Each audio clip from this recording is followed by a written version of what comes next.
Hi everyone, thanks for clicking on the video. This video is a homework video for Paul McWhorter's Arduino Uno R4 Wi-Fi Lesson 25. This is my solution to the homework. I didn't watch Lesson 26 to do the solution. I didn't go and get any spoilers. So I'm just letting you know this video is a spoiler. It's my spoiler to the homework. So if you're thinking about following this series, and I really hope you do, it's a great series by a really good teacher. If you're thinking about following this series, then probably switch off this video to after you've done the homework yourself and had a good crack at it. Okay, enjoy.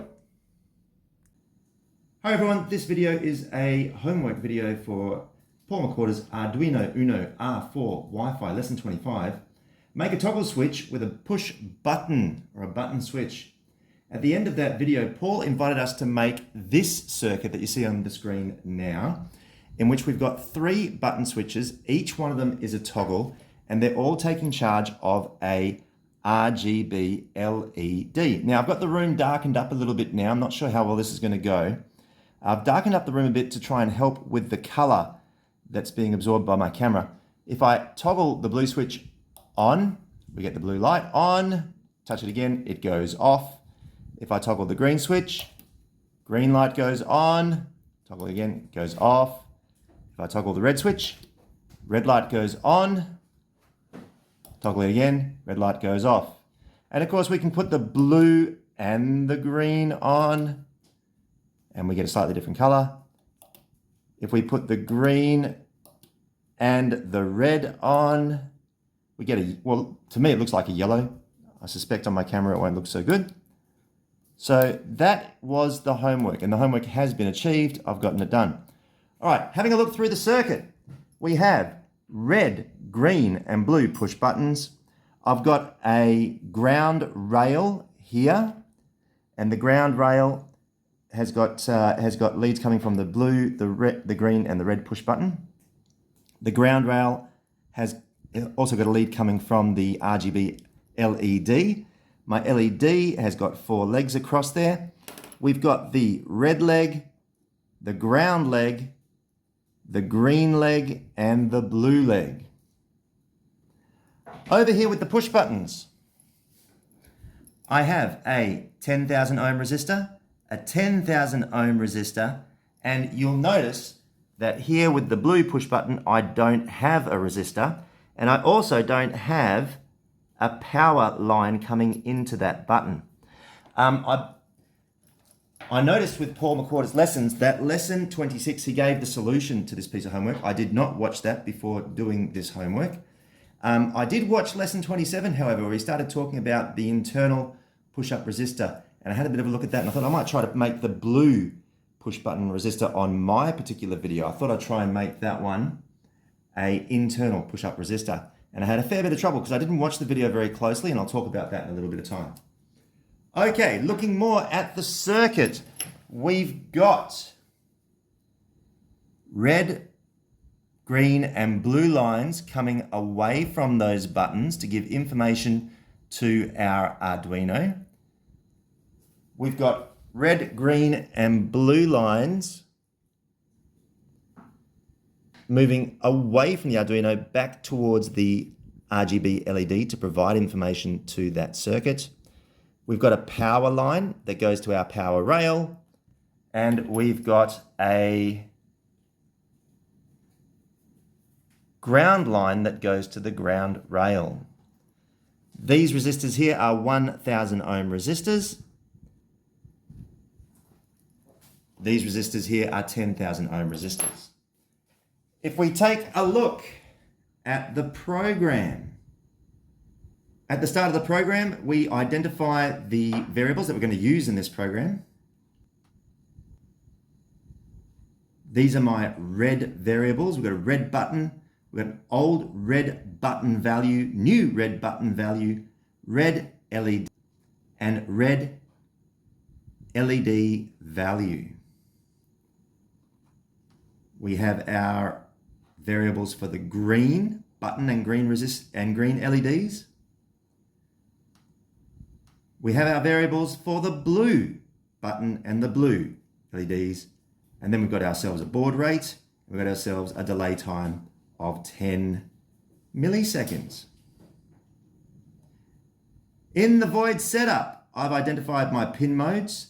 I've got input pin modes, and you'll notice that I've got the blue pin is an input pull-up pin. So taking advantage of the internal pull-up resistor for the Arduino R4. And I'll talk about that in a little bit of time. I stuffed that up. Took me a bit of a while to solve that problem. We've got me telling the Arduino to run a serial monitor with a baud rate. And we've got our pin modes for the outgoing values. We've got the red, green, and blue LED output pin modes. When I went to tackle this problem, I tried to solve the push button problem for the red LED first. And then my logic was that I was just going to copy and paste that across to the green and to the blue. This is a different strategy. If you saw my last video on a toggle switch, which I did also as a homework, you'll remember that I used while loops to have the sketch wait for inputs to come from the user as they press the button or don't press the button. I haven't used while loops in this sketch. After I'd done that piece of homework, I had a look at Paul's solution, and he didn't use while loops, he used if-then statements. So I've used if-then statements. If I'd used while loops in this sketch, I'm not sure how things would have worked, because it might be that I'd set it up so that the sketch would be waiting for something to happen on the red button and then would not even know whether or not you were touching something on the green or the blue button. So I didn't use while loops in this sketch. Okay, so what I did initially, the first thing I do in the sketch is I take a digital reading on the red, the green, and the blue buttons. If you don't press the red, the green, and the blue buttons, then you have a digital reading of 1. So new red B value is 1. New green B value is 1. New blue B value is 1. I then printed these out to the serial monitor, and that was really handy for helping me to figure out what was going on. As I was doing this piece of homework, this is the finished homework that you're seeing here. As I was building and doing this homework initially, I had some pretty serious little errors in there, and the serial monitor was really handy in helping me to identify where my errors were. Like I said previously, I solved the push button using if-then statements for the red button first, got that up and running so that I could show that the red button would toggle on and off, and I got that working, and that was all fine and good. And then I cut and paste that code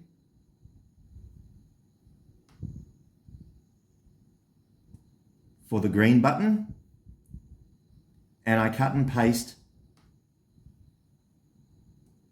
the code for the blue button.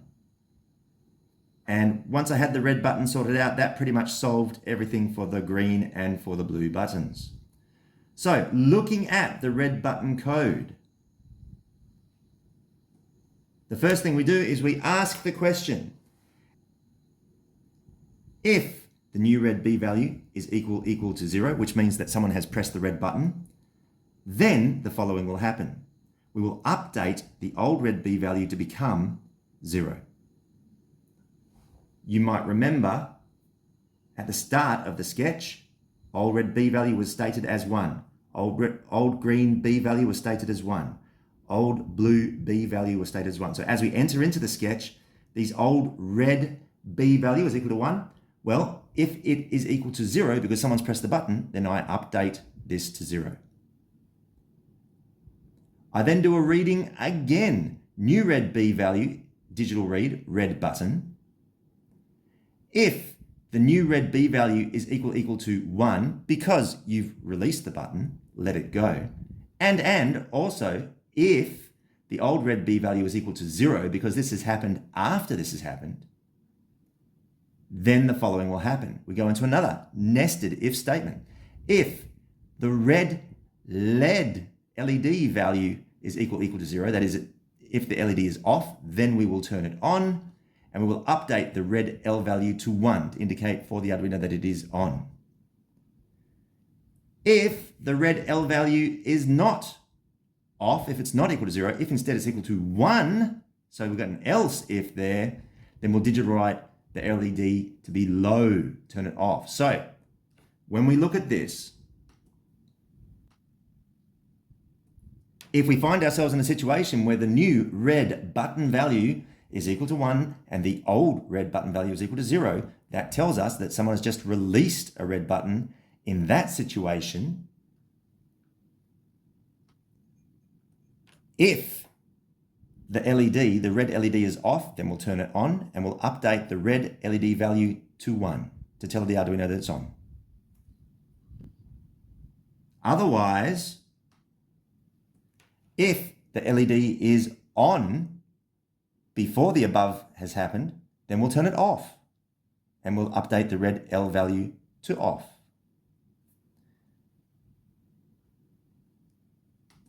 We will then update the old red B value to its new status and start the program again. Having done exactly the same thing for the green button and green LED, and done exactly the same thing for the blue button and blue LED. Okay, now, as I said, I want to talk about a significant difficulty that I had in this video from an oversight of mine. As I said at the start, I'd gone ahead and watched Paul's video 27. I did not watch video 26. I did the homework on my own. As I went ahead and watched video 27, on the internal pull-up resistor, I saw that to use one of your pins as a pull-up resistor, you would type in input and then underscore pull-up, and that was fine and good.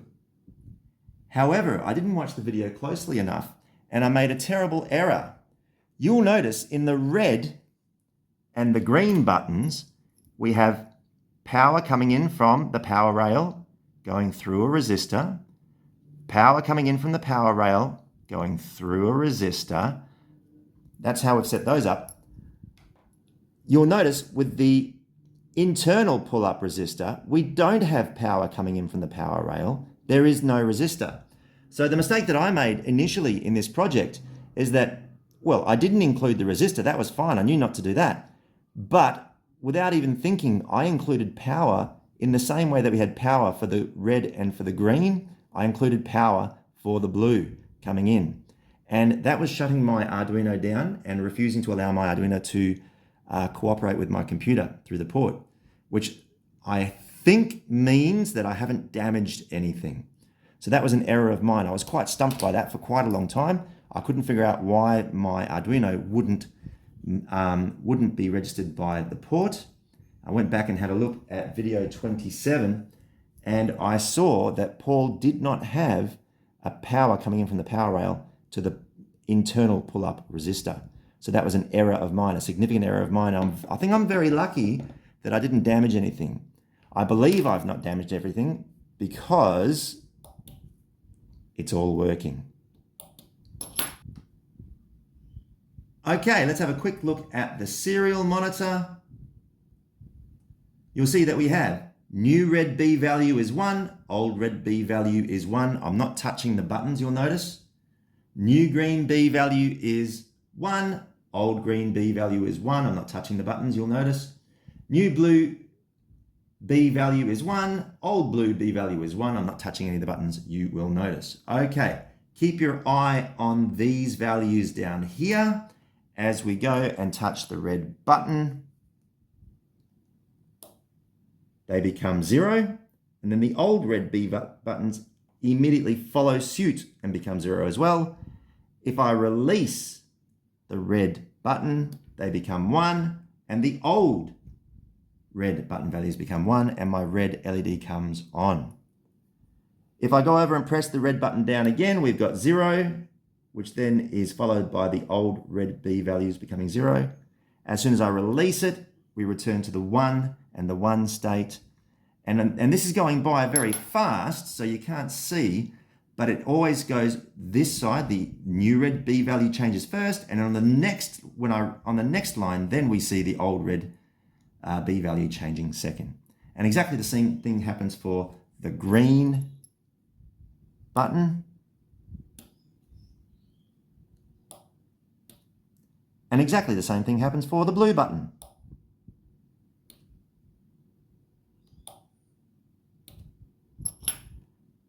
Okay, so that's my homework done for lesson 25.